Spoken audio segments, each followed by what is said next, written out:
পইতা ভাতৰ লগত খাবা গৰৈ মাছৰ পোৰা ধনী বুঢ়া দৰা লবা ঘটিবলৈ টকা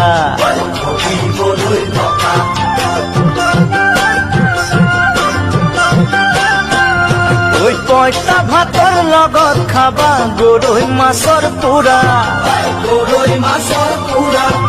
ধনী বুঢ়া দৰা লবা ঘটিবলৈ টকা